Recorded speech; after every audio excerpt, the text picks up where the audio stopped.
Et l'ennemi cherche seulement à te voler une grâce, une bénédiction. Je vais te dire quelque chose. Satan connaît bien la définition et l'importance et la puissance de croire fermement. Si tu crois fermement aux choses que tu crains, il va seulement se réjouir. Il y a des gens qui ont dit non, mais Dieu est avec toi. Non, non, non. Oh, tel a dit, tel a fait. Oh, tu n'as pas vu tel. Mais tu crois fermement. Tu attends quoi d'autre? La foi nous permet d'avoir des expériences différentes. Deux personnes peuvent avoir le même problème en fonction de leur foi.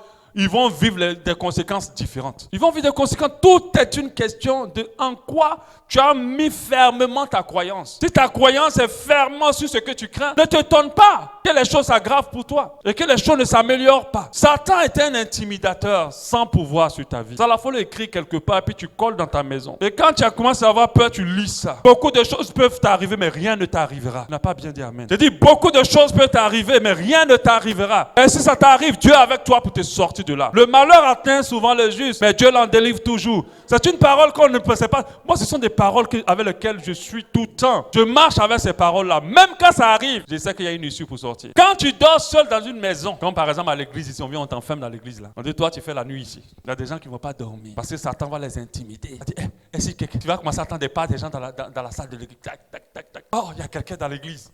Oh, tu vas veiller. Mais quand on dit veiller des prières, tu ne viens pas. Mais à cause de la peur, tu as veillé. Intimidation, il n'y a rien. Est-ce que vous connaissez la valeur d'un enfant de Dieu pour Dieu?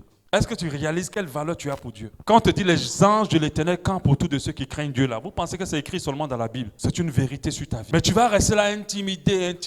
Tu vas attendre les bruits que tu n'as jamais entendus, qui ne sont même pas vrais. Tellement tu as peur. Tu vas voir un habit, tu vas dire que c'est quelqu'un qui est arrêté là. Tu vas te remettre dans le drap. Intimidation. Il n'y a rien. Tu vas rester avec les yeux gonflés. Mais rien ne s'est passé. Le lendemain, tu es encore vivant. Quand une pensée monte à l'esprit créant en toi la peur de perdre celui ou celle que tu aimes. Parce qu'il y a des gens qui sont jamais sûrs dans les relations. Ils ont toujours l'impression qu'on veut les quitter. Ils ont toujours l'impression que la personne va l'échapper. Mon frère, ma soeur, si tu n'as pas cette assurance que celui que tu as ou celle que tu as, c'est Dieu qui te l'a donné, tu vas perdre la personne. Parce que quand tu as peur de perdre quelqu'un, toi-même tu vas jeter cette personne dehors. Et Satan aura l'accès de rentrer dans ta vie et jouer. La peur de perdre ton travail. Et même si tu perds ton travail, sache que Dieu a un autre plan pour toi.